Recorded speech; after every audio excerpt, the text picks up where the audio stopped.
Alors, bonjour, bonsoir. Donc, selon votre situation géographique, j'espère que vous allez bien. Alors, je suis Elie Sawadogo pour les personnes qui me rencontrent pour la première fois, responsable du chantier d'avenir en sécurité alimentaire de l'Université Laval. Donc, le chantier d'avenir, donc, une petite capsule là-dessus, c'est une initiative phare de la haute direction de l'université. Donc, pour contribuer concrètement et efficacement à faire reculer l'insécurité alimentaire sur la planète à travers la formation d'actrices et d'acteurs de changement en sécurité alimentaire et la recherche de solutions innovantes. Alors, dans le cadre justement des activités de ce chantier, on a nos midi-conférences qu'on a initiées en janvier 2024. Donc, il se veut comme une plateforme donc, pour mettre en lumière des initiatives, des stratégies, des solutions innovantes et des résultats intéressants donc, de recherche permettant l'amélioration de la sécurité alimentaire à l'échelle très locale, nationale et internationale. Aujourd'hui, nous sommes à notre 16e midi-conférence et le tout premier donc, de cette nouvelle année. Et nous avons le bonheur d'accueillir Ali, Alain, Fanny et Guy. Donc, je prendrai quelques minutes plus tard pour les présenter de manière plus formelle. Alors, ils vont nous parler aujourd'hui des expériences françaises et québécoises du réseau d'épicerie participative du mouvement des épis. Donc, pour cette session, aujourd'hui, on aura trois moments. Donc, dans un premier temps, justement, lorsque je vais compléter les présentations, ils vont pouvoir nous présenter l'initiative. On a un panel de quatre conférenciers aujourd'hui. Dans un deuxième temps, on aura donc des discussions avec tout le monde, que ce soit des commentaires, des questions, des suggestions, ça va être le moment.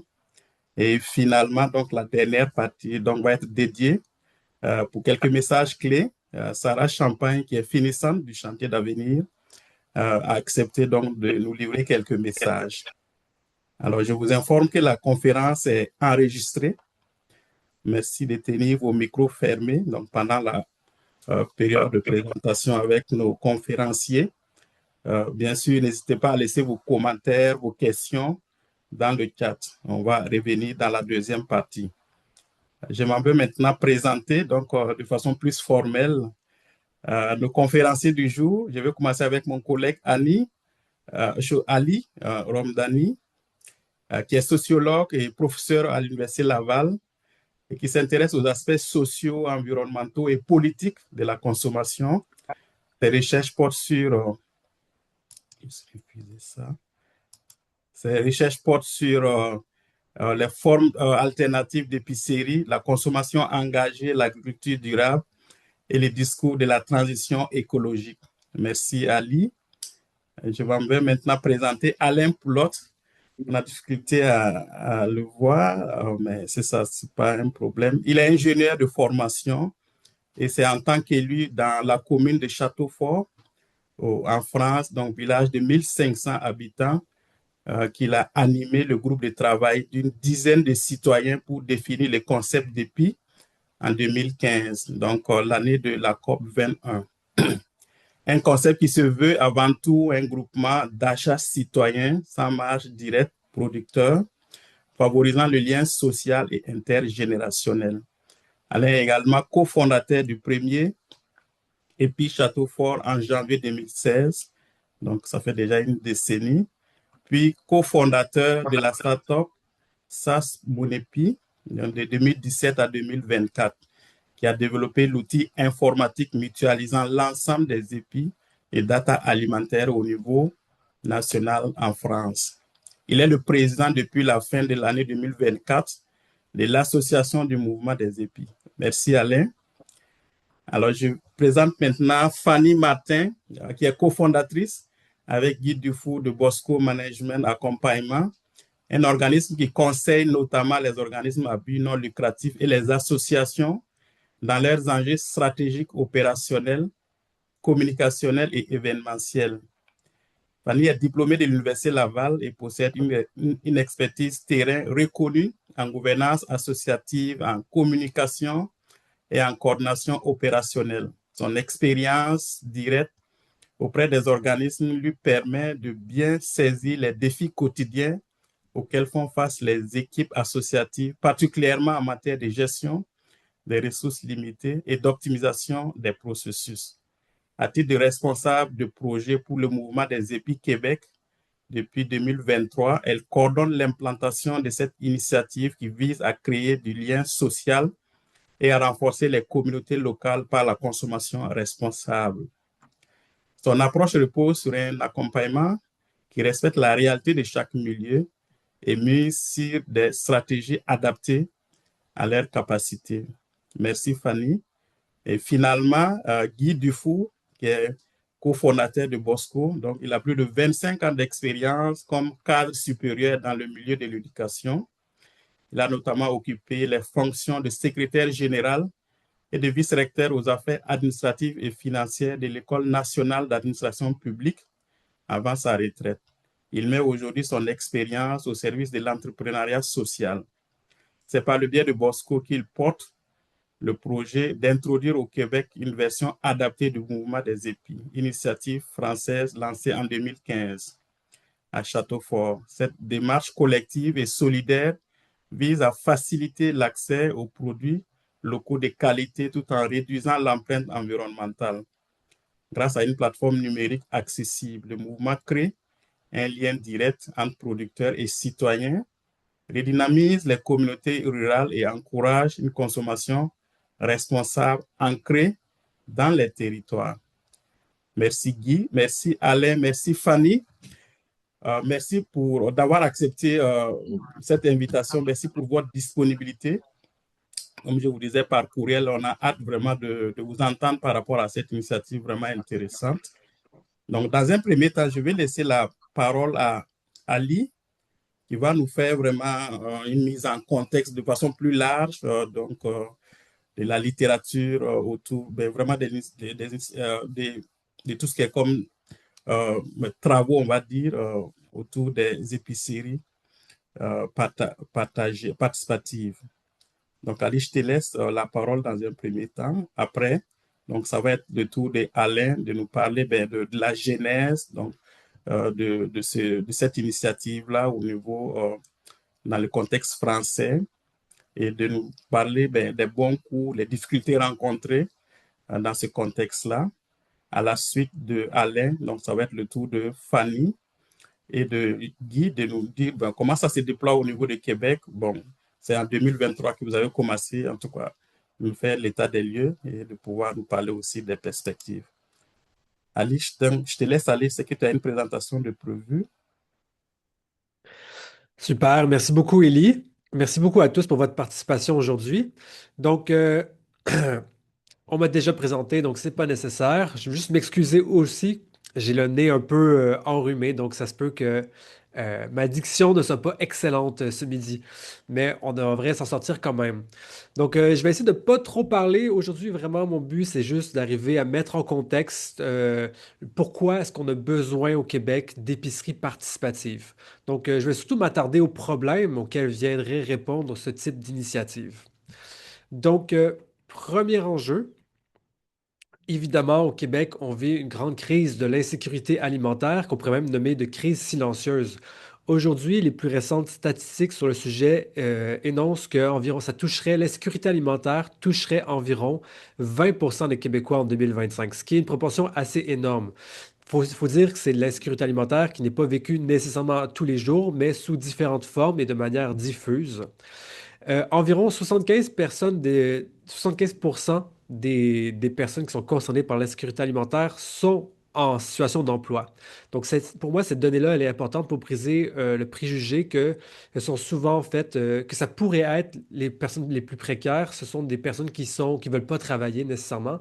Alors qu'ici, on voit bien que ce sont des gens qui sont en emploi. Donc, on voit bien que la précarité, elle s'étend finalement à ceux qui étaient traditionnellement mieux protégés, ce qui représente aujourd'hui dans les banques alimentaires du Québec plus de 3 millions de demandes par mois, ce qui est énorme.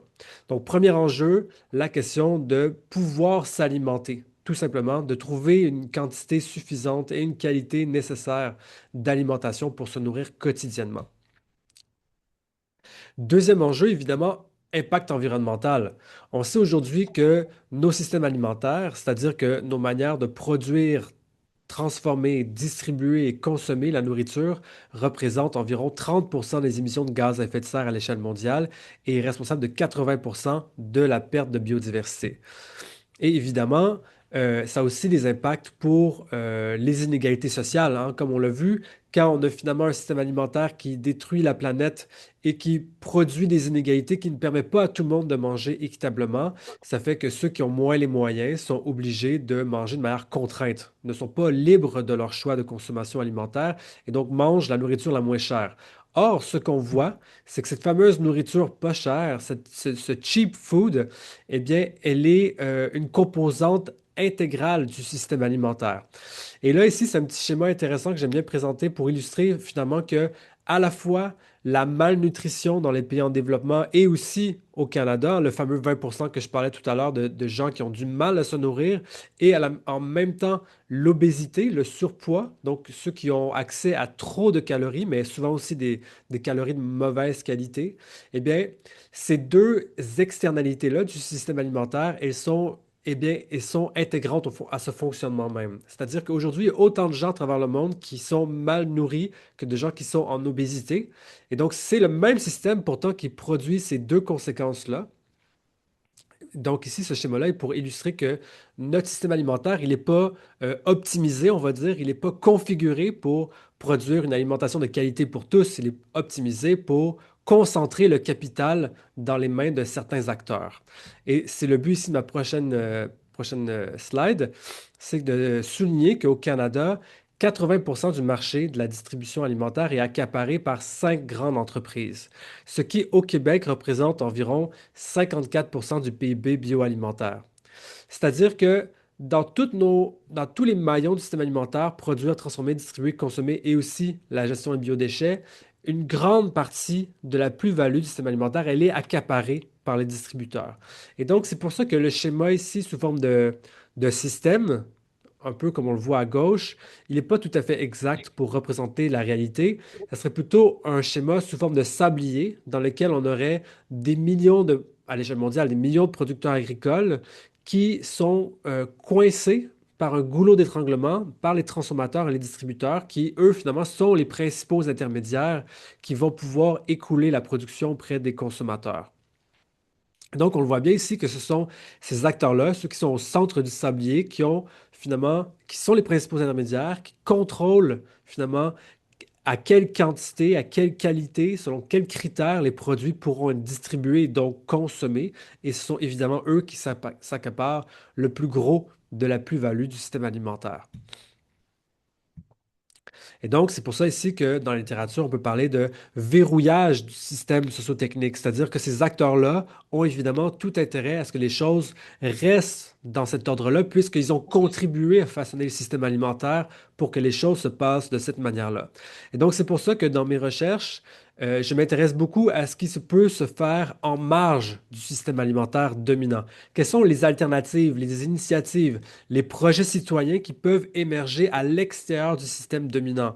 C'est-à-dire que dans cette perspective-là, on n'attend pas des grands acteurs qu'ils se réforment par eux-mêmes, puisque, à mon sens, il y a peu à attendre de leur part. Mais il faut plutôt espérer, finalement, que les citoyens se prennent en charge, se prennent en main, notamment avec ce qu'on appelle l'empowerment, c'est-à-dire comment on peut, nous en tant que chercheurs, nous en tant que consultants, on peut redonner du pouvoir d'agir aux citoyens pour qu'ils puissent finalement organiser eux-mêmes la distribution des produits alimentaires.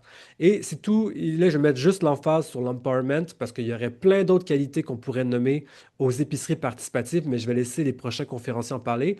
Ici, je vais juste mettre l'emphase sur l'empowerment parce que ça me semble être peut-être l'élément le plus central, c'est-à-dire que quand on on enlève du pouvoir à ces grandes chaînes de distribution et on le redonne aux citoyens, eh bien, il y a toutes on va dire les impacts positifs sur les citoyens, comme on voit ici sur cette image, au niveau de la confiance en soi, du sentiment de compétence, d'initiative, de responsabilité, ainsi de suite.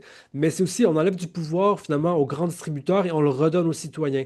Et quand on le redonne aux citoyens, on voit bien que les choix de distribution qu'ils font ne sont pas du tout ceux de Maxi, de Loblaws ou de IGA. Au contraire, les gens en général veulent avoir des produits qualitatifs à un prix abordable.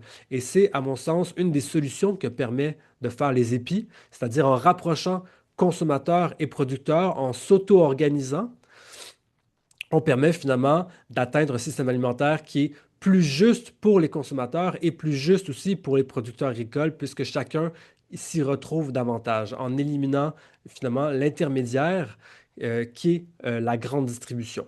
Donc, on verra dans le reste de la présentation les avantages, comment ça s'organise, les limites. Mais pour ma part, à ce stade-ci, je voulais seulement un peu poser un cadre des problèmes auxquels viendraient répondre les épis. Donc voilà pour ma part. Je passe maintenant la parole au prochain intervenant. Excellent, excellent. Merci Ali. Merci beaucoup. Est-ce que Fanny, je pars la vidéo? Oui, on pourrait y aller avec la vidéo, c'est parfait. Ça va vous donner un aperçu de ce que c'est les épis et de ce qu'on aimerait mettre en place au Québec. Excellent. Est-ce que vous entendez? Peut-être J'ai le arrêté. mettre en plein écran. Oui.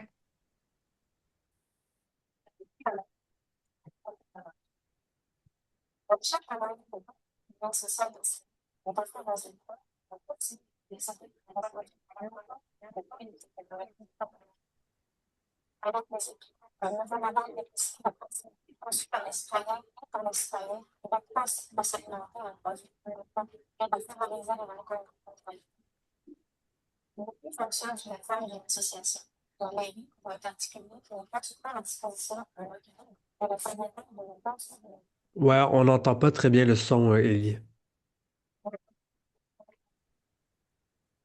Est-ce qu'on n'entend pas? Non, on n'entend pas très bien. Peut-être quand tu fais le partage, faut faire le partage avec le son. Partager avec le son. OK. Oui, c'est ça. Peut-être, je crois qu'il faut que tu départages et que tu repartages avec le son. D'accord. On va faire ça.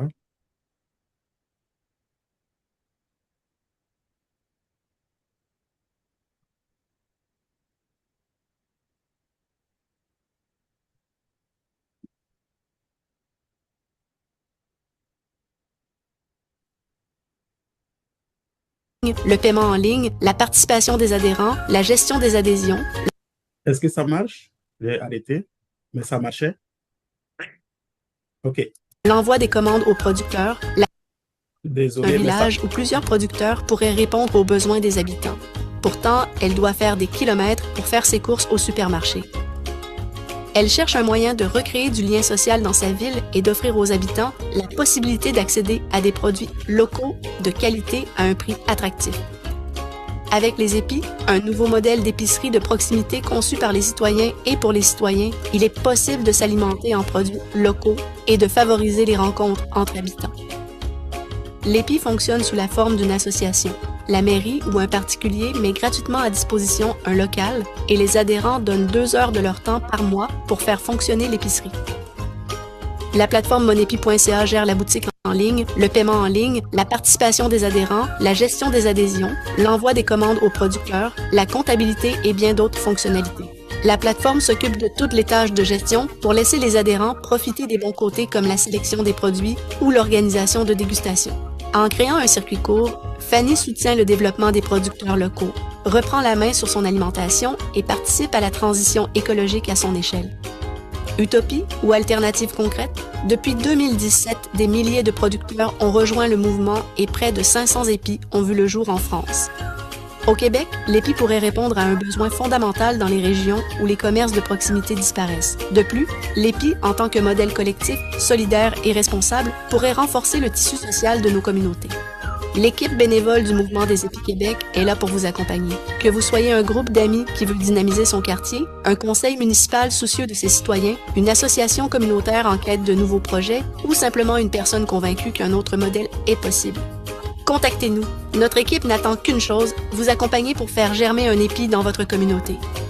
Ensemble, redonnons vie à nos communautés, une épicerie citoyenne à la fois. Et voilà. Excellent. Parfait. Fait que je vous laisse aller. Alain, Fanny, Guy. Tu voulais peut-être rajouter quelque chose suite à la vidéo? J'imagine, Alain, que tu as nommé Fanny. J'ai juste le son coupé, mais je n'ai pas compris ce que tu as dit. Est-ce que tu voulais continuer après la vidéo, peut-être à présenter la structure Ben ou oui, en pas? fait, oui, on ne bat toujours pas. Oui, les épis, c'est quelque chose qu'on voulait mettre en place, en fait, qu'on veut toujours mettre en place au Québec. Quand on a constaté en 2023, en lisant un article de journal, qu'il y avait au moins 95 villages, municipalités, villages québécois qui n'avaient pas de commerce de détail, donc qui n'avaient pas accès à quoi que ce soit. Il fallait qu'ils fassent plusieurs kilomètres pour aller chercher ça dans différentes épiceries. On trouvait ça tellement triste et tellement dommage parce que, comme c'est illustré, ben, c'est pas juste de pas pouvoir bien s'alimenter, mais c'est aussi d'être seul, d'être isolé. Donc, on trouvait que l'initiative qui avait été développée en France répondait bien à ce besoin-là. Et puis, c'est comme ça qu'on a commencé le projet et qu'on est allé en France rencontrer Alain, qu'on est allé visiter plusieurs épis pour voir comment ça s'organisait concrètement et qu'on est toujours en France en ce moment, adhérent d'un épi pour mettre vraiment les mains dedans et ramener le modèle au Québec le mieux possible. Donc, je repasserai la parole à Alain peut-être pour faire la genèse, comme le sait bien dit Élie, C'est du ça. début des épis en France et comment ça s'est organisé. Euh, Bonjour à tous. Bon, excusez-moi pour ne pas avoir la vidéo. Donc, le mouvement est représenté aussi par Mathilde Tanguy. Donc, vous avez un visage sur le mouvement des épis en France. Ça permet d'être un peu plus humain. C'est vraiment dans l'esprit des communs où personne n'est indispensable et c'est vraiment la force du collectif qui fait fonctionner, hein. Donc, ça pourra marcher comme ça. Ellie, tu peux présenter le partage ou tu veux que je le fasse? Dis-moi. Le PowerPoint, c'est ça? Ouais. Ouais, ça va pas être long.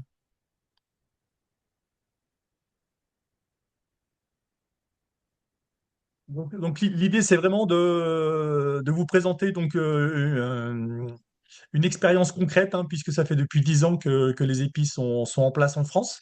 Donc ça s'intègre complètement suite au discours d'Ali sur au niveau macroéconomique de ce qu'un commun comment un commun peut fonctionner en termes de distribution alimentaire. Donc c'est quelque chose qui se fait aujourd'hui au quotidien. Donc ça va vous permettre de montrer donc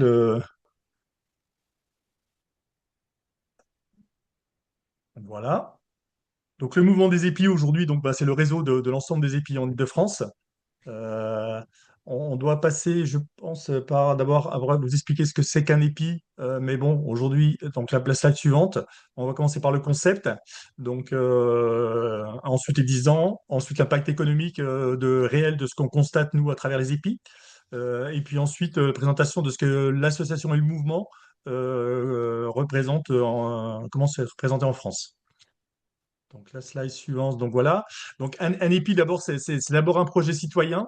Le fonctionnement de base, c'est vraiment passer 2 heures de temps par mois et une adhésion mensuelle. En fait, on est vraiment sur une association qui est gérée à travers une plateforme en ligne, hein, qui s'appelle Mon Épi. Donc, il n'y a pas besoin de salariés ni de marge. C'est vraiment un véritable lieu de rencontre qui favorise l'échange intergénérationnel dans un village ou dans une commune. On crée vraiment du lien. C'est d'abord un commun qui crée du lien autour de l'alimentation et non pas un commerce alimentaire qui crée du lien. On est vraiment sur d'abord la constitution d'une équipe et d'une communauté.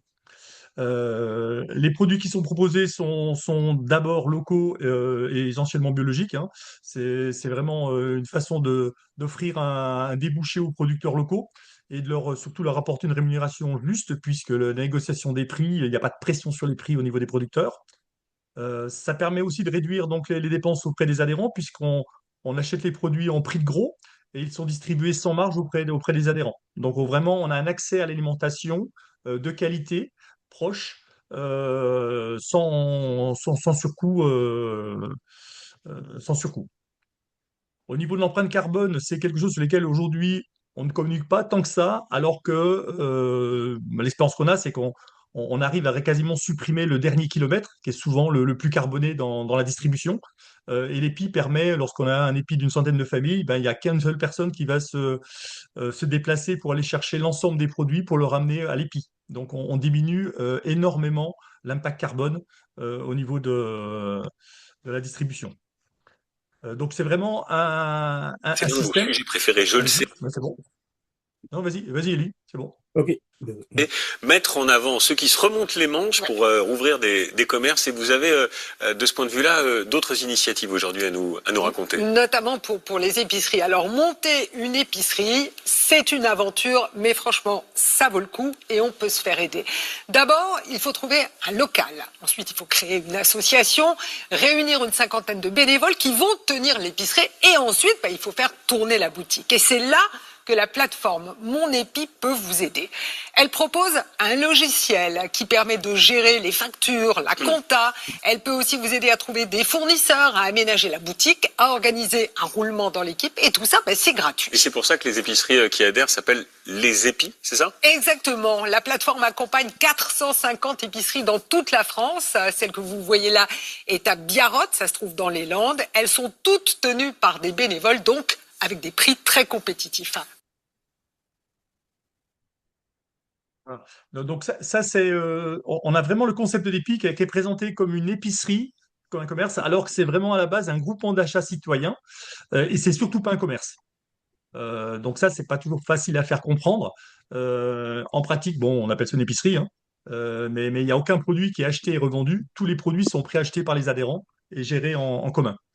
Donc le concept 10 ans, donc c'est 10 ans d'expérience, bon, avec le premier épi donc, qui a été créé en 2015, hein, donc juste avant la COP 21. À l'époque, le projet était complètement utopiste, hein, puisque on avait tenté de répondre à un concours utopique, hein, d'utopie réaliste sur le parc naturel, et le dossier n'avait même pas été retenu à l'époque, jugé pas crédible. Et aujourd'hui, donc voilà, on a des épis qui se créent toutes les semaines. Ensuite, on a donc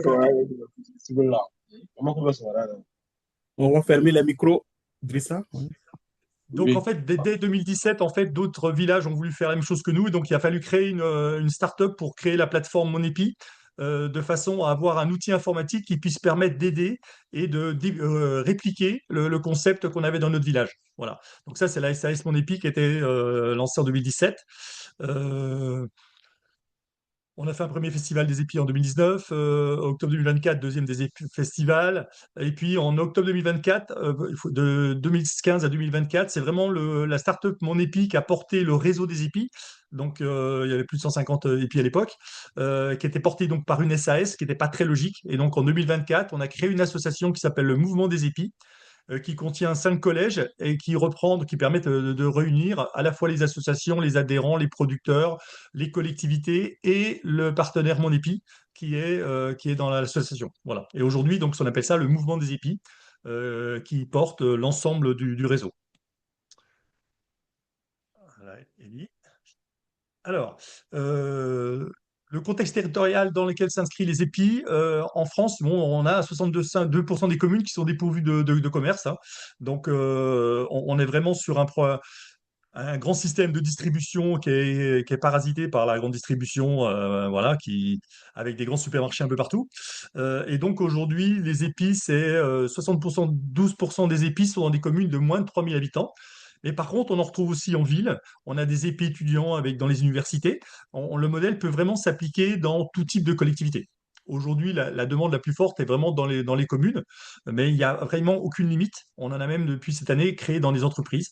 Donc, c'est vraiment un modèle de commun de distribution alimentaire qui s'applique aussi bien aux petites communes qu'aux grosses communes, qu'en entreprise. Il peut s'appliquer partout. C'est un commun alimentaire. Voilà. Voilà. Alors, en 2025, donc aujourd'hui, ça représente 450 associations, 250 comptes ouverts, 250 en cours, en grosso modo. On a 6000 en France, il y a 6500 producteurs référencés. Ça représente 6 millions d'euros de commandes, presque 6 millions d'euros de commandes sur l'année, 21 000 familles, 141 mineurs de participation. La grande force de la plateforme, c'est aussi le fait qu'on sait exactement quel le temps passé par chaque adhérent pour faire fonctionner l'épicerie. Donc, ça permet vraiment de valoriser aussi l'ensemble de l'activité qui va autour. Et en moyenne, on a 75% des producteurs qui sont situés à moins de 75 km de leur épi. Voilà. Donc, on a une croissance assez linéaire de la création des épis. Il faut savoir qu'il n'y a aucune communication et marketing. On n'est pas dans un système commercial, donc il n'y a pas un déploiement. Tout le déploiement se fait uniquement du bouche à oreille entre les épis entre eux. La slide suivante. Alors, l'impact économique local d'un épi. 6500 producteurs, c'est 147 000 produits référencés. Il faut savoir qu'en France, donc on a des chaînes de distribution comme Lidl, c'est 4 fois plus de produits référencés que une grosse chaîne de distribution en France. Donc, c'est quand même un commun digital qui est très important au niveau du référencement des produits des producteurs. En moyenne, donc, on a 50% des producteurs qui sont situés à moins de 20 km de l'épi, parce que dans la conception et dans la sélection des producteurs, puisque le principe c'est d'aller chercher les produits directement dans les fermes, bah, c'est naturellement, et donc là il n'y a pas de règle, hein, mais c'est naturellement, les épis sélectionnent les producteurs les plus proches, et donc on arrive en moyenne donc sur tout l'ensemble des épis ouverts à 50% à moins d'un kilomètre. Donc ça, c'est un impact carbone très important. Et puis après, c'est aussi un impact financier important, puis ça veut dire que l'argent est réinvesti à moins d'un kilomètre aussi, hein. 75% de producteurs à moins de 75 km.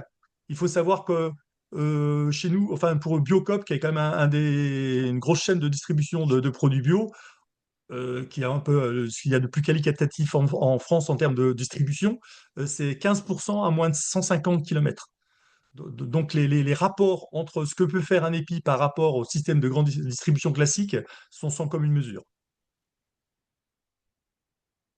Merci. L'impact économique local d'un épi. Donc là, c'est en fait c'est la décomposition d'un panier moyen de 100 euros, où dans la partie qui revient en fait en grande distribution uniquement aux producteurs, c'est de l'ordre de moins de 7 euros. Voilà, sachant que dans un épi, on est plus proche une fois qu'on a enlevé les taxes, puisque l'épi paye aussi des taxes, hein, à la fin du produit, on est plus proche de 90 euros. C'est-à-dire qu'on est plus de 10 à 12 fois plus impactant au niveau du producteur local que la grande distribution. Donc il y a vraiment une efficacité en termes de refinancement local et de redistribution auprès des producteurs qui est sans commune mesure par rapport au système de distribution classique. Voilà. Donc les forces d'un épi comme circuit de distribution, alors en termes de marketing, c'est pas le genre de choses, on ne le présenterait pas comme ça, mais un épi, c'est pas du commerce, hein, c'est de l'alimentation. Donc c'est zéro pression sur les prix des producteurs, donc ce qui permet vraiment d'avoir un équilibre et vraiment une fonction gagnant-gagnant de chaque côté, et c'est pour ça que ça fonctionne. Zéro endettement, c'est-à-dire pour créer un épi, on peut faire avec 90% des épis, n'ont aucun endettement, font vraiment avec le local mis à disposition par la collectivité, et après avec un aménagement qui est fait et apporté par l'ensemble des adhérents. Zéro risque financier puisqu'il n'y a pas d'endettement, zéro marge nécessaire pour faire fonctionner l'EPI. Quand dans le commerce, il faut compter au moins 20, 30, voire 40% pour arriver à faire fonctionner un commerce, hein. Le seuil de rentabilité qui est à zéro, ce qui veut dire qu'il n'y a aucune raison économique pour que l'EPI s'arrête. Il peut y en avoir d'autres, mais pas de raison économique, contrairement à un commerce. Et en termes de qualité de gestion, ce qu'on pourrait comparer en disant, bon, là, le système fonctionne avec des particuliers, non pas des professionnels, donc doit quand même y avoir des problèmes quelque part. Et ben, on a en moyenne des écarts de stock qui sont de moins du 0,5%, quand dans certains commerces, on peut monter à plus de 5%. Donc, les citoyens savent gérer leur circuit de distribution d'une façon très, très, très efficace. Voilà. Donc, en moins de 10 ans, les épis, c'est devenu le premier réseau participatif citoyen alimentaire de France. C'est le premier Wikipédia alimentaire, je dirais. Donc, 21 000 familles, 700 000 heures de participation depuis 2017, ce qui commence à représenter beaucoup de temps. 25 millions d'euros de groupement d'achat, donc de commandes passées, donc ce qui permet aussi d'avoir validé le fonctionnement de l'outil, tous les process qui vont avec. Maintenant, c'est quand même très fluide. Plus de 5 millions de commandes de produits depuis 2016. Et puis, voilà, 200, enfin, maintenant, on est à plus de 200 épis ouverts et puis toujours 250 en cours parce que les demandes arrivent toutes les semaines. Donc, l'offre de produits, en pratique, on a analysé une dizaine d'épis qui avaient les meilleurs paniers, les paniers les plus importants, donc c'est-à-dire ceux qui fonctionnent le mieux. Et on est sur des épis d'une taille en moyenne de 67 adhérents. Donc, c'est pas des épis de plusieurs centaines d'adhérents, hein, c'est des épis moyens. En général, ils ont un nombre de produits référencés qui est de 1000 références, donc qui est donc une offre suffisamment importante pour être une alternative à la grande distribution, sans avoir 40 000 références et donc tous les problèmes qui vont avec. Un nombre de fournisseurs de 67, donc voilà, donc c'est quand même une offre assez large, hein, de produits. Les grossistes, ça représente 19% des commandes, donc, et puis un panier mensuel de 94 euros. Voilà. Avec une répartition des produits sur d'épicerie salée, sucrée, boissée. On retrouve la crèmerie, boucherie, bon, on retrouve tous les besoins classiques d'une offre alimentaire saine. Alors, donc, la mission du mouvement, donc aujourd'hui, c'est vraiment de fédérer et soutenir l'ensemble du développement du réseau. C'est-à-dire que c'est une association a pour mission d'accompagner les épis dès leur création, c'est-à-dire même avant, dans leur réflexion, juste avant de créer leur plateforme. Ensuite, d'animer et de promouvoir le réseau autour des acteurs en considérant le modèle économique. C'est qu'aujourd'hui, c'est un changement de façon de voir l'économie et ça, c'est des choses qu'il faut arriver à faire expliquer ou à partager et de représenter les épis de façon à structurer le dialogue entre les parties prenantes. C'est-à-dire qu'aujourd'hui, on a un maillage de relations avec les départements, les régions, avec d'autres associations, les PAT, tout ça, de façon à se faire connaître le modèle et que ça devienne une solution économique à mettre en place facilement pour que ça devienne assez normal et naturel. Voilà. Donc l'objectif, c'est faire connaître les épis et faciliter le déploiement auprès du plus grand nombre. De façon, aujourd'hui, on a déjà un réseau d'AMAP en France. On a quand même des choses comme ça, et donc l'idée, c'est d'aller chercher la population qui, elle, n'est pas obligatoirement militante ou sensibilisée à ce type d'action. Donc on accompagne donc l'ensemble de, des épiceries donc dans leur formation, dans leur SAV. On répond donc à un système de tickets qui leur permet de répondre des questions au quotidien, hein, tout au fil du temps. Et donc, une association, depuis sa création jusque tout le long de sa vie, est toujours accompagnée par des personnes qui ont déjà au moins créé et réalisé leur épi. Donc il y a la représentation au niveau national, hein. On essaie de mettre en mise en lien aussi, de favoriser l'entraide. Il y a tout un programme au niveau de la solidarité qui est lancé, qui permet de pouvoir avoir soit des épis étudiants solidaires, soit aujourd'hui de travailler avec en France ce qu'on appelle les CCAS, donc les communes, de façon à mettre en lien des personnes en difficulté et de pouvoir abonder leurs comptes. Donc il y a tout un aspect solidaire qui se développe naturellement parce qu'on est dans un commun. Et puis après, on a toute la force du collectif qui permet de remonter toutes les améliorations au niveau développement et de pouvoir faire évoluer le système et les process pour l'ensemble du réseau. Donc aujourd'hui, c'est vraiment une aventure collective, hein, c'est-à-dire entre la petite équipe qui a travaillé pendant un an pour définir le concept de l'EPI. Ensuite, le premier épi, le CA de l'EPI Castelfortin, donc qui a testé, je dirais, le modèle pendant plus d'un an, donc en 2016. Ensuite, on a la création de la startup Mon Épi, donc avec encore d'autres personnes pour monter la partie informatique. On a une équipe de développeurs en parallèle. Et puis, depuis 2024, on a le mouvement des épis avec le conseil d'administration d'une douzaine de personnes qui a mis en place aujourd'hui le réseau des ambassadeurs et ambassadrices. Donc, on a plus de 40 ambassadeurs répartis toute la France. Et donc, tout ça s'accompagne le réseau qui est des épis, qui représente plus de 3000 membres dans les conseils d'administration des épis, 6500 producteurs, 21 000 familles. Donc, on est vraiment sur quelque chose de très horizontal, très collectif, où personne n'est vraiment indispensable. Et c'est vraiment ce qui fait la force du commun. C'est en fait, on a un commun de commun. Ça, c'est le mouvement des épis et c'est son ADN. Le mouvement des épis, c'est avant tout une aventure humaine, une aventure participative née en 2015 et qui, 10 ans plus tard, réunit déjà plus de 20 000 familles au sein de plus de 200 épis ouverts partout en France. Derrière ce mouvement, 7 000 acteurs engagés, citoyens, associations, producteurs, collectivités et partenaires, tous rassemblés autour d'un même projet.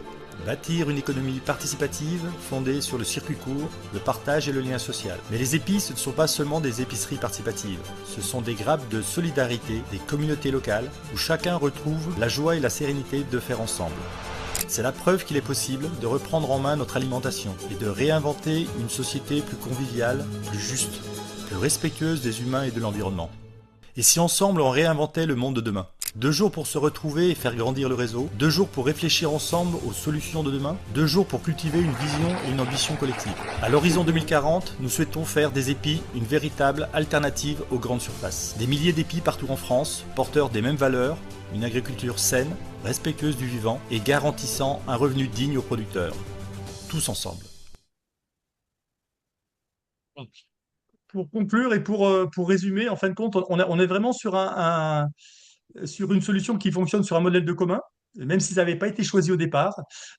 Et comme tous les communs, il faut les encadrer. Et en fait, la réussite repose sur l'outil informatique qui permet. L'informatique a des travers, mais par contre, c'est binaire. Et une fois qu'on a défini les règles, ben, en fait, c'est l'informatique qui maintient le cadre du fonctionnement du commun. Et ça, c'est quelque chose qui, en fait, bon, on l'a vu au fil du temps, hein, mais permet de garantir la pérennité des communs. Et surtout, c'est que dans tout le système, en fin de compte, depuis le départ, on a enlevé le pouvoir et le profit. Et on se rend compte que finalement, ben, dans les relations humaines, une fois qu'on enlève le pouvoir et le profit, ça fonctionne plutôt bien. Voilà.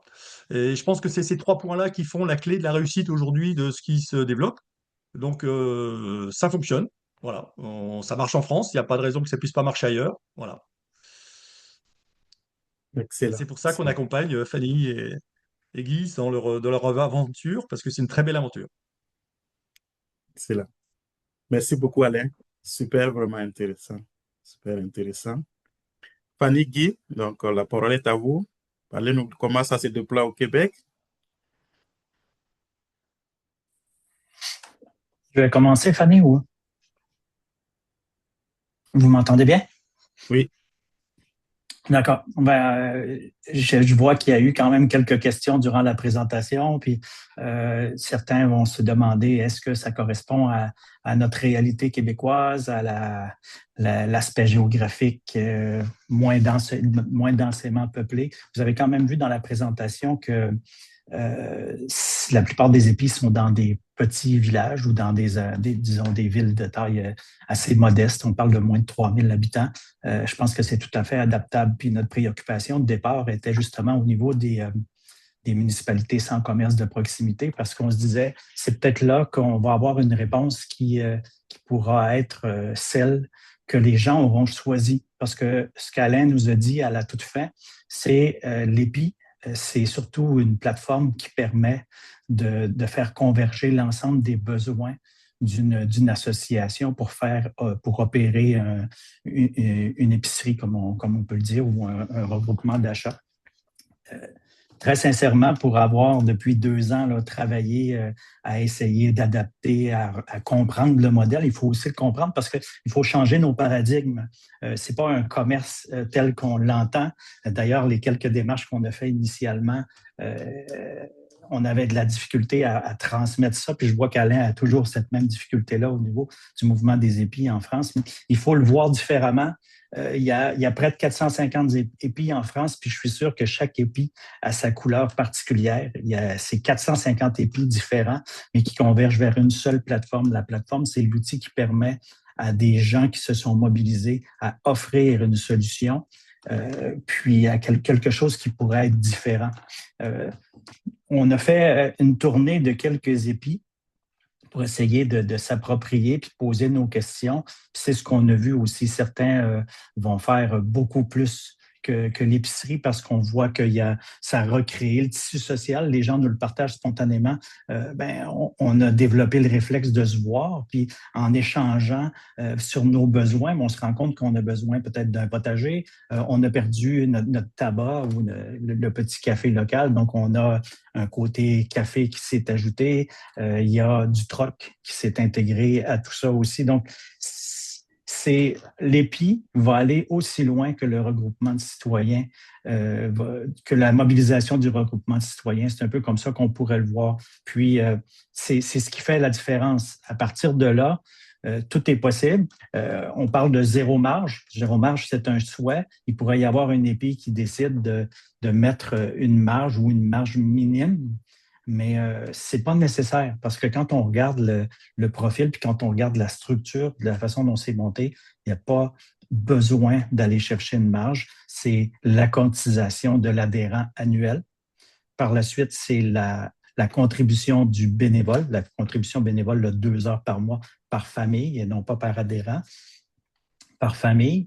Puis, c'est un local qui a été prêté. C'est des frais qui sont minimes puis que la cotisation va amplement être en mesure de combler. Donc, pour le reste, c'est de la créativité. On se dit au Québec, oui, se rendre à pied à l'épicerie, c'est pas facile. On est plus loin et ainsi de suite. Bien, on peut prévoir dans les tâches de la livraison. Donc, une personne qui a dans son 2 heures dans le mois va dire, bon, ben moi, je vais faire le mercredi, je vais me rendre dans tel rang ou dans tel quartier pour faire une livraison parce que c'est un peu ça, l'EPI. Il y a des EPI qui sont ouverts une journée par semaine, il y a des EPI qui sont ouverts à tous les jours. C'est en fonction du besoin de la population ou du besoin du regroupement qui s'est créé. Fanny, tu voudrais ajouter par rapport à ça? Oui, ben en fait, je voudrais d'abord aussi souligner tout le travail qu'Alain et son équipe ont fait en France. Nous, au Québec, on l'a facile parce que la plateforme est créée, le modèle existe, toute l'imagination des Français pour créer leur épi nous inspire. Nous, notre seul, c'est pas un enjeu, mais notre seul désir, c'est de l'implanter au Québec. C'est ce qui est le plus, c'est difficile, ça va être difficile parce que, bon, d'abord, comme Guy et Alain disaient, les gens ont toujours tendance à penser qu'il y a un côté lucratif, que ça va coûter des sous, alors que c'est pas le cas du tout. Puis, ben, c'est vraiment juste de partir. Donc, on aimerait vous solliciter tous.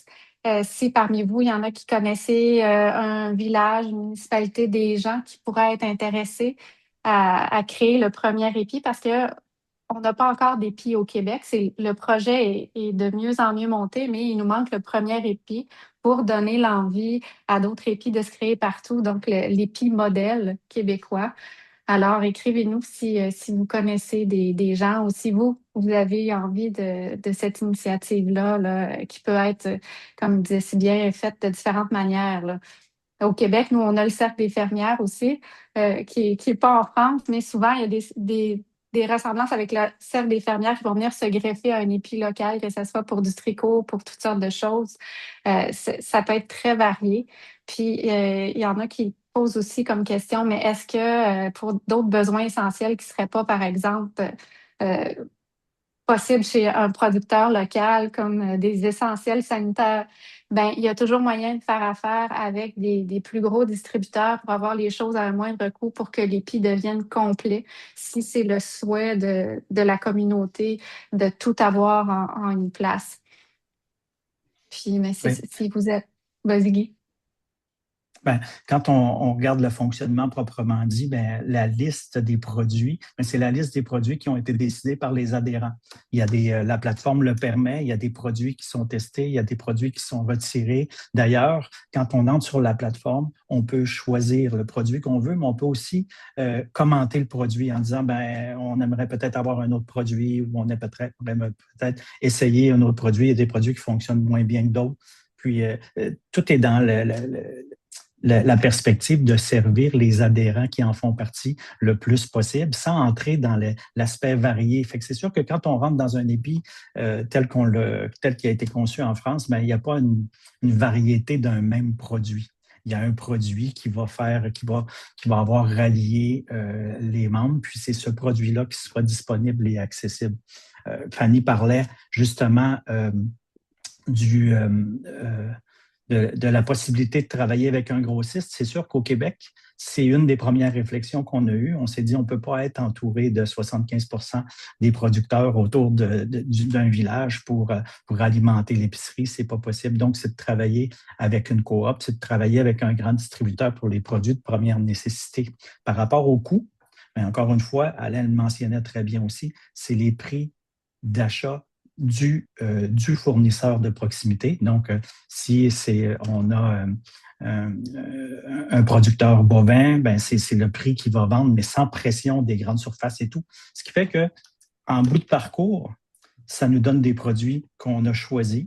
Ça nous donne des produits de qualité parce qu'évidemment, on les a choisis, surtout quand on a une préoccupation de ce côté-là sur l'alimentation bio, le circuit court et ainsi de suite, qui va être moins cher qu'en grande surface, qui va être moins cher que l'épicerie de proximité qui est la plus près et ainsi de suite. Donc, on fait une pierre deux coups, une pierre trois coups parce qu'on recrée le tissu social. On est en train de participer en ce moment.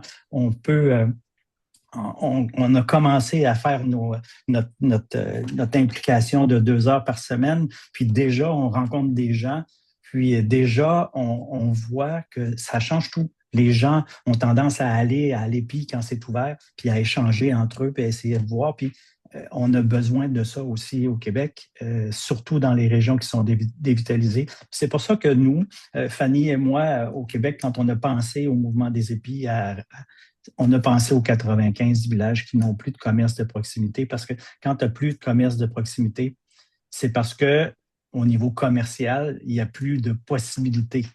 Puis quand il n'y a plus de possibilités, ben c'est le début de la fin au niveau de la dévitalisation. Ça devient très, très, très difficile. On perd les autres choses, on perd tranquillement de la population et ainsi de suite. Mais ces gens-là se retrouvent souvent isolés. Donc, de recréer ce petit commerce-là, mais un commerce par les citoyens, pour les citoyens, bien, ça amène quelque chose de spécial, puis ça peut amener plein d'autres initiatives. Fanny, je te laisse le relais. Ben, je lisais aussi là, qu'il y a des gens qui demandent si les pays africains pourraient bénéficier d'un accompagnement pour créer un épi. Mais en fait, je pense que la volonté du mouvement des épis en France, c'est de le déployer le plus possible. C'est pour ça qu'Alain est avec nous aujourd'hui aussi, pour montrer. Mais là, dans le côté technique, évidemment, là, il y aurait besoin d'une petite étude pour voir la faisabilité de la chose, mais je pense que c'est pas quelque chose de fermé, les épis. Au contraire, si je me trompe pas, il y en a qui commencent en Belgique où ça va se faire bientôt. Puis sinon, c'est de l'étendre partout. Là, c'est absolument, ça, c'est une bonne idée dont les Français ont la générosité de tout nous partager, le savoir et la plateforme. Là, je vois l'heure qui avance, puis je sais qu'il y en a qui écrivent, qui doivent retourner parce que l'heure du dîner se termine. J'irai peut-être avec vos questions parce que vous en avez peut-être plusieurs, puis on a du temps, puis on y répondra au fur et à mesure. Oui, je vois des mains qui se lèvent, justement. C'est ça. Mais je ne sais pas si vous avez répondu à la question de Marie-Lou. Comment articuler l'insécurité alimentaire et le développement d'épiceries sociales, solidaires, participatives lorsque l'accès à ces modèles alternatifs dépend entre autres du temps disponible, la capacité de mobilité, voire du capital éducatif des mangeurs, étant ainsi à produire des formes de sélection et exclusion sociale. Donc, c'est...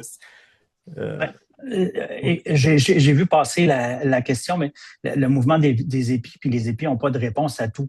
Par contre, comme je le mentionnais, chaque épi a sa couleur. Chaque épi va se donner des orientations qui sont particulières. Quand on est allé l'an dernier à Châteaufort, Fanny, tu te rappelles, on avait parlé avec les gens, puis on a parlé justement du 2 heures d'implication, on a parlé aussi de la distance et tout, on a parlé de l'adhésion qui peut être une façon aussi de discriminer parce qu'il y en a peut-être qui n'ont pas nécessairement les moyens. Puis il y avait comme une équipe qui travaillait sur un discrétionnaire pour justement soutenir ceux qui sont le plus dans le besoin. On avait aussi une équipe, puis on avait intégré dans le planning de temps, le 2 heures par mois, on avait intégré la livraison aux personnes âgées qui ont de la difficulté à se déplacer. Et puis, on fermait les yeux aussi sur l'implication des personnes qui sont plus âgées. Donc, des personnes à mobilité réduite et ainsi de suite n'ont pas besoin de faire leurs 2 heures. Puis, il y a toujours du positif. En tout cas, nous, c'est comme ça qu'on le voit. En plus, il va y avoir un citoyen, il va y avoir un voisin qui va aller porter la commande puis qui va aller prendre la commande auprès de la personne à mobilité réduite ou la personne âgée. Donc, vous voyez, encore une fois, c'est une pierre deux coups. On recrée du tissu social. Il y a moins de solitude au niveau des personnes âgées. Puis, tout ça, ça se fait dans le planning puis c'est prévu comme ça. OK. Excellent. Mais c'est ça, je pense qu'on va aller avec. Il y a plusieurs questions, deux mains levées. Mais cette question, c'est vraiment comment est financée la plateforme et son développement? Peut-être qu'Alain pourra ajouter. Alain, c'est ça, ouais. Oui, donc là en France, parce qu'aujourd'hui c'est le seul endroit aujourd'hui où il y a vraiment une activité, donc la plateforme est financée en fait par les grossistes. C'est-à-dire que le modèle économique depuis le départ était de dire on fait une plateforme qui soit gratuite pour toutes les associations, les structures, les citoyens, qu'elle soit gratuite pour tous les petits producteurs. Et donc le principe c'est que c'est uniquement les producteurs qui font plus de 10 000 euros de chiffre d'affaires sur la plateforme. On leur demande, s'ils veulent bien, de participer à hauteur de 3% au-dessus de 10 000 euros au financement de la plateforme. Aujourd'hui, sur les 6 500 producteurs, ça représente 1% des producteurs qui dépassent les 10 000 euros. Et donc, en participation, ça doit représenter environ un demi-pourcent, à peine en dessous d'un demi-pourcent du chiffre d'affaires qui tourne sur la plateforme. Donc, on est vraiment sur quelque chose qui permet que ça soit gratuit par tous ceux qui n'ont pas les moyens, donc les associations, les petits producteurs, et c'est ceux qui commencent à gagner de l'argent, qui eux financent. Il faut savoir aussi que la spécificité du modèle, c'est qu'il n'y a aucun contrat entre qui que ce soit. C'est-à-dire chacun participe s'il veut, quand il participe plus, il sort. Mais il n'y a pas de contrat entre mon épi et les fournisseurs, entre les épis et les fournisseurs. Il n'y a pas de contrat, voilà. C'est complètement. Il faut vraiment que le système soit gagnant-gagnant pour que ça marche. Et ça marche parce que tout le monde gagne. Hmm. Pour ce qui est du Québec, mais c'est Bosco. Élie nous a présenté un peu tout à l'heure. Bosco, en fait, c'est Fanny et moi à la retraite. On a décidé de mettre en place cette organisation-là, puis que ce soit aussi celle qui apporte de l'eau au moulin au mouvement des épis. Donc, c'est Bosco, comme citoyen corporatif, qui va financer les besoins de la plateforme, qui va monter la plateforme. C'est Bosco qui a fait le site web que vous avez peut-être visité, le profil LinkedIn, la vidéo et ainsi de suite. Donc, tout ça, c'est pour accélérer le processus. Puis, on jugeait, Fanny et moi, que ça valait le coup de le faire puis d'accélérer pour mettre ça en place. Puis par la suite, mais c'est la même réponse qu'Alain. Une fois que c'est mis en place, toute l'évolution, la mise à jour et ainsi de suite va aller par la contribution des plus grands fournisseurs. Hmm. Mourad, si tu permets, je vais laisser Patrick. Patrick, tu peux je ne sais pas si c'est une question, c'est un commentaire. Non, c'est Mourad qui avait levé la main en premier. OK, Mourad, vas-y. Merci, M. Modela. Dans le fond, moi, ma question, il va être, c'est quoi la valeur ajoutée là, de ce modèle-là, par rapport au modèle actuel au Québec des fermes de proximité, puis qui ont déjà leur modèle de vente, des sites ou de kiosque à la ferme, puis ça d'un côté, qu'est-ce qui fait qu'il y a une valeur ajoutée là-dessus? Puis l'autre question, ça va être, c'est quoi la valeur ajoutée par rapport à la sécurité alimentaire? On sait que les prix des produits frais qui sont vendus dans des petits commerces de proximité coûtent à peu près 10 à 15% plus cher que ce qui se vend là, à la grande épicerie, surtout les produits bio. Donc, qu'est-ce qui ferait qu'on va avoir de l'accessibilité économique meilleure là, avec un modèle comme ça? Je vais y aller. D'abord, la juste différence. Oui, avant de te laisser aller, c'est pas. Ali, tu pourras aussi, si tu veux, intervenir par rapport à certaines questions. OK? Sois à l'aise. Tu peux aller, Guy. Évidemment, la différence, c'est que l'épicerie est dans le village. C'est les citoyens qui vont décider des produits. Puis par rapport au commerce que vous avez mentionné, comme par exemple le point de distribution à la ferme, mais il faut se rendre à la ferme, puis on a le produit qui est produit là. Donc, c'est un peu, finalement, ça devient un point de chute pour ces modèles de distribution à la ferme-là. Donc, les produits qui sont autour d'un village ou autour d'une région ou d'une MRC peuvent justement fournir les produits aux épis au prix qu'ils le vendent. Donc, s'ils le vendent de 15 plus cher, comme vous dites, bien, il sera 15 plus cher à l'épicerie du village. Puis, la seule différence, c'est qu'à un certain niveau de commande, c'est lui qui va aller le porter dans le village. C'est lui qui va amener le produit dans le village. Quand c'est un produit frais, c'est des journées spécifiques avec des moments spécifiques pour justement ne pas briser la chaîne la chaîne de froid. Puis pour ce qui est des... j'ai perdu. Excusez-moi, Fanny. Oui, mais non, mais je voudrais juste compléter que c'est aussi que le système de bénévolat fait qu'il n'y a pas d'employés à payer, il n'y a pas de local à payer. Donc, le fait qu'il n'y ait aucune dépense, ça change tout pour les prix, parce que les prix n'ont pas besoin d'être ajustés en fonction de ça. Donc, ça change tout. Puis, les épis vont ouvrir, on le disait tout à l'heure, le nombre d'heures qu'ils ont envie en fonction des bénévoles qui sont les adhérents.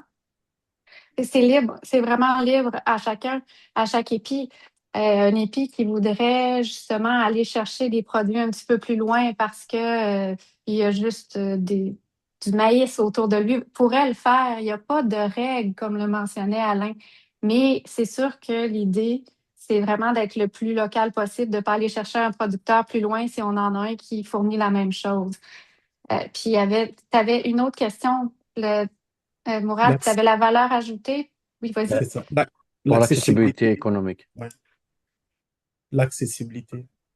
Oui, bien, l'accessibilité économique, ça a été démontré dans les épis en France que ça coûte moins cher d'aller faire son épicerie dans un épi, mais on l'a fait sur la plateforme, j'ai allé faire, mais on l'a fait sur la plateforme que d'aller acheter les mêmes produits en magasin.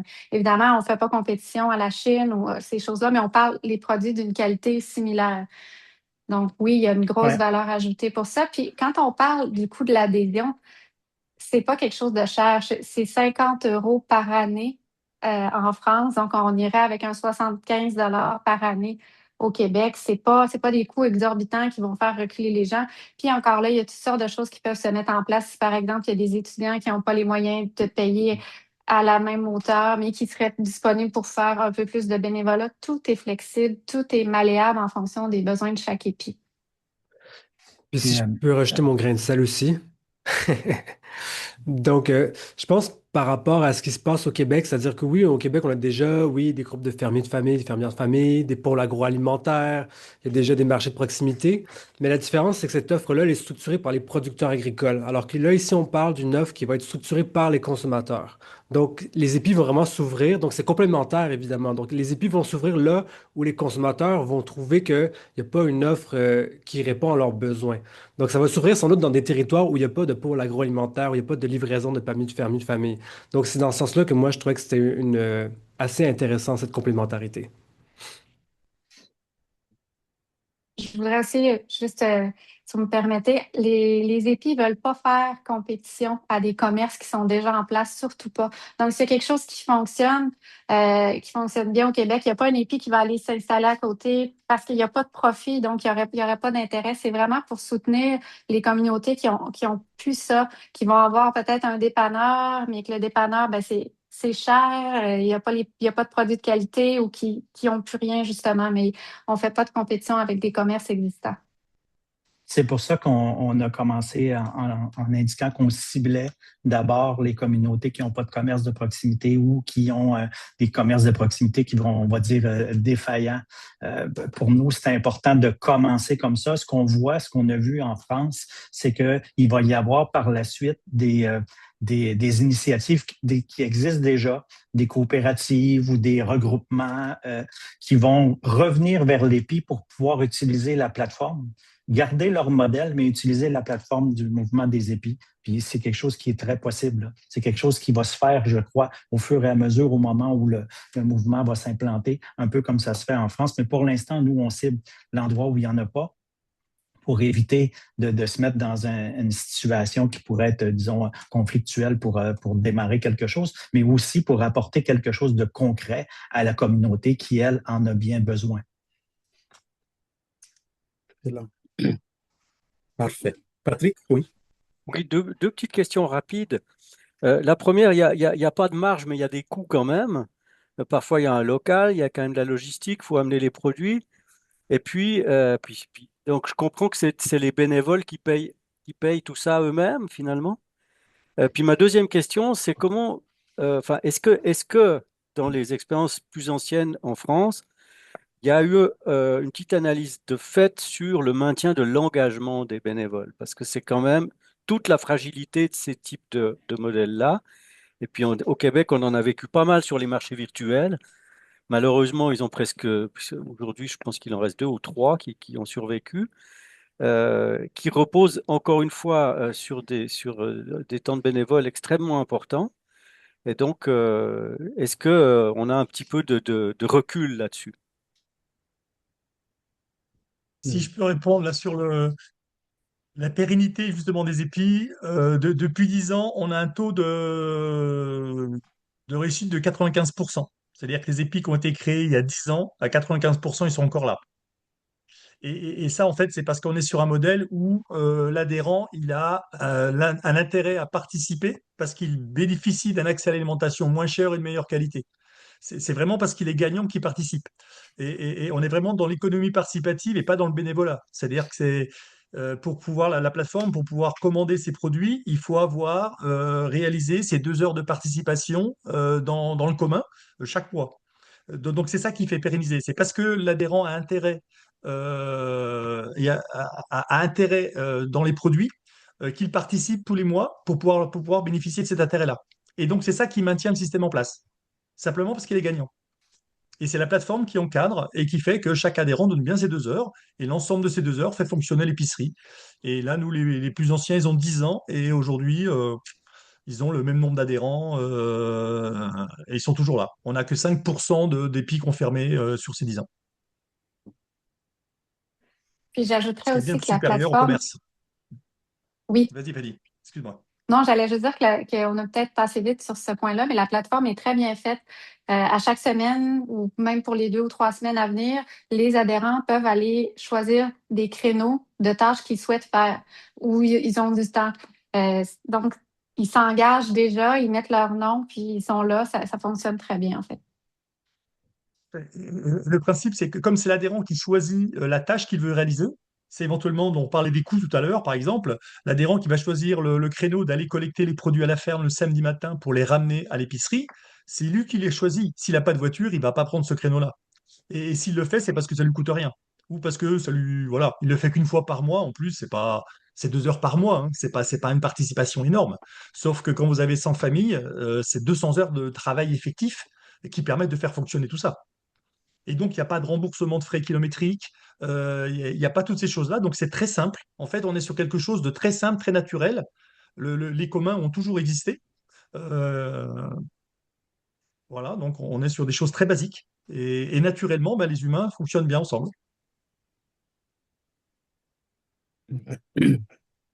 Je vais lire la question de Sarah, donc par rapport au Est-ce qu'il s'agit du modèle d'entreprise sociale de type coopératif au Québec? De plus, comment, plus concrètement, la gouvernance se réalise? Est-ce qu'en étant membre, l'adhérent a un vote, a un pouvoir décisionnel au sein du CA? Aussi, est-ce que l'EPI est ouvert aux non-adhérents? Je peux répondre en partie, puis Alain, j'imagine que tu vas pouvoir compléter au niveau de l'aspect gouvernance parce que tu as plus d'expérience que nous. Mais d'abord, normalement, il faut être membre pour fréquenter l'EPI. Il y a quelques EPI qui ont des modèles différents, comme par exemple un café ou des choses comme ça. Mais normalement, le principe, c'est on est adhérent. Puis, on a accès à l'EPI. On fait nos commandes à distance, on fait nos commandes sur la plateforme en ligne. On peut aussi acheter des produits sur place, mais le résultat est le même. C'est à partir de l'argent qu'on a mis dans la plateforme qu'on va faire notre achat et tout. Donc, ça, c'est la première question. Puis, au niveau de la gouvernance, Alain, je te laisse la suite. Par rapport au modèle, en fait, on n'a pas réussi à situer le modèle dans ce qu'on a au Québec actuellement. Peut-être qu'Ali ou Élie, vous avez peut-être plus de précision, mais le modèle du mouvement des épices se situe difficilement. On parle d'épicerie participative solidaire. C'est pas vraiment une coopérative telle qu'on l'entend au Québec. C'est pas vraiment... Ali, peut-être, ou Élie? Si je peux compléter, donc pour le modèle en France, donc c'est le modèle associatif. Donc c'est vraiment chaque adhérent a une voix et donc il peut participer au CA. Ça peut être collégial, donc très horizontal. Euh, on peut avoir donc pour l'accès à l'épicerie ce qu'on appelle un adhérent de passage. Donc en fait on devient adhérent à la journée pour permettre de rentrer dans le système, pouvoir acheter des produits ponctuellement, mais on paye une petite adhésion à la journée. Donc en fait ça peut être aussi assez ouvert. Mais on est vraiment sur de l'associatif, loi 1901 en France, très simple. Je ne sais pas l'équivalent qu'il y a au Québec. Super. Puis pour la question par rapport à si au Québec, on a quelque chose déjà d'équivalent, non, pas strictement équivalent, mais on a des choses qui ressemblent. Il y a des épiceries qui sont gérées en partie par des bénévoles, comme l'épicerie Le Détour à Montréal. Il y a des épiceries solidaires qui font appel à des bénévoles. Il y en a plusieurs qui opèrent de cette manière-là au Québec. Puis il y a aussi, ben, comme Patrick l'a mentionné, des plateformes en ligne, des groupements d'achat il y en a eu plusieurs, comme l'épicerie Nourrir aussi, qui a fermé récemment. Donc, il y a eu des tentatives dans le genre au Québec. Il y a des modèles qui opèrent avec du bénévolat à cette interface. Mais strictement comme le modèle de l'EPI, non. Mais semblable dans des configurations différentes, là, oui, ça existe.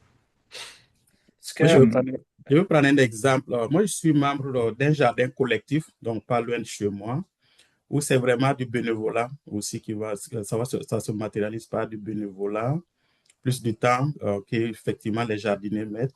Donc, c'est qu'à la fin de la saison, quand ça va être récolté, ben, c'est distribué entre, et puis il y a une partie qui part au niveau des banques alimentaires. Il y a deux points que je vais lever. Un, par rapport à la question que Patrick posait tantôt, par rapport à l'engagement, donc de pouvoir, semaine après semaine ou saison après saison, de donner son temps. Ce n'est pas toujours évident. C'est qu'en termes de représentation, c'est plus des personnes vraiment à la retraite par rapport à ça. Donc, ça fait qu'effectivement, l'autre point, on va voir qu'il y a toujours ces défis-là. Donc, les personnes, mettons, qui sont en situation peut-être d'insécurité alimentaire, ne vont pas nécessairement avoir du temps pour participer à ces genres d'initiatives-là. Donc, c'est sûr je comprends qu'en termes de règles, en termes il y a vraiment de la flexibilité par rapport à ça, mais l'autre aspect, ou bien on prend pour acquis que les personnes qui vont adhérer se connaissent et puis la plateforme permet vraiment de pouvoir s'assurer que si on n'a pas mis, si une famille n'a pas mis ces 2 heures, elle ne va pas pouvoir participer à l'EPI. Mais il y a toujours ce danger-là. Quand c'est le commun, jusqu'à quel point on arrive à contrôler, à gérer ce qu'on appelle le phénomène de passagers clandestins, en fait. Donc, ceux qui veulent, mettons, profiter et qui ne vont pas finalement vouloir mettre le temps, en tout cas, ce n'est pas toujours évident, là. Je trouve que c'est intéressant ta réponse, Élie, parce que ça permet de mettre la table à ce que je voulais dire pour la suite. En fait, l'enjeu, c'est un enjeu de gestion qui est complexe. Puis c'est souvent encore plus complexe quand on parle de bénévoles, de gens qui contribuent sans rémunération et tout. Puis c'est là la force des épis, c'est la plateforme. La plateforme est extrêmement bien construite. Puis la plateforme fait en sorte, on le dit un petit peu dans la petite vidéo tout à l'heure, la plateforme fait en sorte justement de garder le bon côté pour la personne, pour l'humain. L'humain, lui, il va faire sa tâche, il va recueillir ses denrées, il va choisir ses produits. C'est quelque chose de simple. Il va faire son 2 heures, le planning est bien fait, mais il n'y a pas la contrainte ou la lourdeur administrative parce que la plateforme qui a été développée depuis 10 ans en France puis qu'on adapte pour le Québec, elle est déjà bien rodée, elle fonctionne bien. Puis c'est ce qui fait la différence. C'est ce qui fait peut-être le succès de l'EPI qui, après 10 ans, ils n'ont presque pas de perte de commerce, presque pas de fermeture parce que ce qu'on entend souvent de ces initiatives-là, c'est que c'est un lourd fardeau pour ceux qui s'impliquent. Puis à un moment donné, il y a un épuisement. les gens abandonnent par épuisement parce qu'ils se sentent seuls, parce qu'ils sentent qu'il y en a qui bénéficient du travail de quelques personnes, puis à un moment donné, ça peut épuiser. C'est là que la plateforme intervient. Excellent, excellent. Et si je peux rajouter quelque chose, en fait, on est dans un commun, et dans un commun, tout le monde enfin, il y a des personnes qui vont donner plus que d'autres, naturellement. C'est pas la mauvaise volonté. Et en fait, une heure de temps de quelqu'un, il y en a un qui va être peut-être 2 fois plus productif avec son heure que les autres. Mais c'est pas grave. Ce qui est important, c'est que tout le monde participe suivant ses besoins et on accepte ça. Une heure de temps de quelqu'un, c'est la même heure pour tout le monde. Même s'il y en a qui sont plus forts, ils vont porter plus de choses et ils vont peut-être faire plus de choses que celui qui est plus faible. Mais voilà, ça marche. Ça marche parce qu'on est conscient que les plus faibles vont faire apporter moins que les plus forts. Mais on est dans un commun, tout le monde apporte ce qu'il est son heure. Voilà. Excellent, excellent. Alors, je comprends dans le message de Stéphane, il y a vraiment comme une ouverture à l'implantation d'un épi au niveau de son village, c'est ça? Je ne sais pas si Maryse, est-ce qu'il y a des choses qui se développent dans la MRC en Outaouais? Sarah? Ben, nous, on est beaucoup dans tout ce qui est justement le communautaire, épicerie un peu coopérative, mais je pense qu'il y aurait une façon d'amener le modèle puis de l'adapter à nos régions. Là, on est surtout une MRC très défavorisée, où on essaie de développer là, un petit peu tout au niveau de la sécurité alimentaire. Fait que ça, je trouve que c'est peut-être un beau modèle à exporter là, dans notre région. Encore une fois, adapté à nos réalités terrain ici, mais en tout cas, C'est à quel endroit, Marie? Moi, je suis dans la MRC du Pontiac, en Outaouais. Pontiac, OK. Moi, je connais bien, j'ai enseigné à Elmer. Ah, OK, ouais. Ouais. Puis nous, ben, on a beaucoup d'enjeux parce qu'on est vraiment à la limite de l'Ontario aussi. Là. Donc, on a tout ça qui est comme à prendre en compte, mais définitivement, je pense qu'on va se reparler prochainement. Très bien. Excellent, excellent. Sarah? Ben, en fait, c'est très embryonnaire de mon côté, donc je ne sais pas qu'est-ce que je peux vraiment rajouter à la conversation. OK, excellent. J'espère vraiment que à la suite de cette conférence-là, dans les prochains mois, prochaines semaines, on va voir l'émergence d'un épi modèle québécois qui va se concrétiser. Alors, je ne sais pas s'il y a d'autres questions, réactions. En fait, ce que je pourrais dire, puis je pense qu'on l'a dit, Fanny l'a bien dit aussi, mais on est là, nous, pour supporter toute initiative. On est là pour accompagner toute initiative. C'est le but qu'on s'est donné il y a presque 3 ans maintenant. On y travaille, on y croit, on pense que c'est possible. C'est pour ça qu'en ce moment, on est à la Capéchade, qui est une épicerie ici, qui est tout près de notre maison, pas de notre maison, mais de notre loyer en France, puis qu'on va à 7 aussi pour rencontrer les gens puis s'impliquer, pour bien comprendre, s'imprégner, voir, parce que c'est les initiatives, c'est les citoyens qui vont apporter les solutions à leurs problèmes, mais pour ça, il faut être en mesure de bien les pister au départ, de bien leur donner les infrastructures, puis l'infrastructure informatique est bien conçue pour ça, puis bien les accompagner pour pouvoir enlever les écueils de départ, pour que par la suite, ils se mobilisent, ils se fassent confiance, puis qu'ils amènent leur épi là où il faut les amener pour pour leur village, pardon. Ouais. Fanny a transmis le site web du Mouvement des épis, si vous voulez le consulter, puis n'hésitez surtout pas à nous écrire. Excellent. Mais je vois qu'il y a vraiment un intérêt aussi de pouvoir déployer ça dans le contexte africain. Donc, mettons, il y a une question de quel produit peut-on trouver dans un épi, comment adapter le modèle décrit au contexte africain pour qu'il fonctionne. Donc, définitivement, peut-être prendre la tâche avec que ce soit l'équipe de Québec ou bien au niveau de Alain en France, voir comment tranquillement se familiariser déjà avec ce qui est déjà fait et puis pouvoir voir comment on peut l'adapter dans les contextes africains. Je pense que pour adapter au contexte africain, il faudrait faire un peu comme nous, Fanny et moi, on a fait pour le contexte québécois. On a rencontré Alain, on a rencontré les équipes, on a essayé de voir comment ils fonctionnaient, puis ensuite on s'est dit, OK, maintenant, prenons ça, on le maîtrise assez bien, adaptons-le à notre contexte qu'on connaît bien, le contexte québécois, puis il faudrait que ce soit la même chose, il faudrait qu'il y ait un Bosco africain qui regarde bien le contexte puis qui arrive à l'adapter. Et nous, on a aussi... Oui.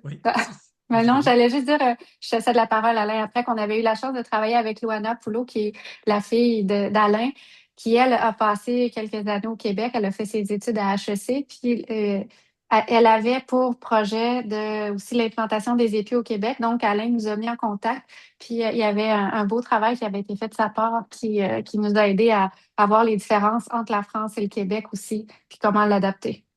Tu peux y aller. Oui. Et je crois vraiment la spécificité des épices, c'est vraiment quelque chose qui est très local. C'est-à-dire que la plateforme est faite vraiment pour s'adapter localement et pour chaque pays, c'est différent. Et il faut vraiment voir un commun comme vraiment le ramener au niveau territorial. Parce qu'il n'y a pas un commun qui est identique. Les produits sont pas les mêmes partout, les règles de fonctionnement non plus. Il y a l'esprit général du commun. Ok, c'est-à-dire que c'est le citoyen qui se prend en main pour accéder à son alimentation. Mais après, chaque épice sera différent, hein. Donc, on peut le faire sur mesure, hein. C'est vraiment l'intérêt. Et c'est ce qui fait sa force d'ailleurs. Excellent, excellent. Parfait. Vraiment intéressant. Je ne sais pas s'il y a une dernière réaction avant que je ne donne la parole à Sarah. Sarah, je te laisse aller. Oui, ben merci beaucoup pour la présentation. C'était très, très, très intéressant. Puis je pense que je suis pas la seule à trouver ça aussi intéressant. Fait qu'en guise de conclusion, là, je vais faire ça de manière très succincte. On peut retenir qu'en 10 ans, là, le mouvement des épis s'est propagé comme une traînée de poudre, hein, en multipliant des ouvertures à travers la France et en insufflant ici au Québec un désir de changement en faveur de l'engagement citoyen autour des enjeux alimentaires auxquels on est confronté. Ce mouvement repose sur un commun participatif ayant des retombées sur 3 plans. Donc, le plan social, le mouvement favorise la participation et l'engagement citoyen, brise l'isolement, augmente l'agentivité des individus et des communautés, soit la capacité de choisir ce qu'on veut produire et consommer sur le territoire, et offre une rémunération juste aux acteurs à la base des chaînes de valeur de nos systèmes alimentaires. Au niveau écologique, on peut constater aussi des retombées qui sont multiples. Comme nous l'avons vu dans la présentation, l'implantation d'un épi contribue à diminuer les nombreux déplacements individuels chez le producteur. De plus, en optant pour des circuits courts, l'empreinte carbone est nettement inférieure à celle des chaînes d'approvisionnement des grandes surfaces. Puis en outre, sur le plan économique, maintenant, l'accessibilité des prix grâce à l'absence de marge contribue significativement à la capacité des ménages à s'approvisionner en aliments sains et locaux. En plus de stimuler la vitalité économique des communautés qui sont teintées en fait de déserts alimentaires souvent, l'entièreté de la valeur d'un dollar dépensé dans le commerce alimentaire revient aux producteurs, donc ça ne peut qu'être positif à ce plan-là. Fait qu'ainsi, on peut conclure que nous pouvons, que les retombées sociales, écologiques et économiques sont nombreuses et contribuent significativement à la sécurité alimentaire des individus et des communautés. Fait que c'était Excellent. ma Gage, petite Sarah. conclusion. Excellent, excellent. Merci beaucoup, Sarah. Un grand merci, Ali, merci Alain, merci Fanny, merci Guy. Vraiment intéressant. Alors, merci à tout le monde. Merci pour votre participation. Alors, on va se dire, on va se quitter ici et puis, ben, c'est ça. C'est ensemble qu'on va faire reculer la sécurité alimentaire sur la planète. Alors, bonne suite et au plaisir. Merci. Merci. Bonne soirée à tous. Merci.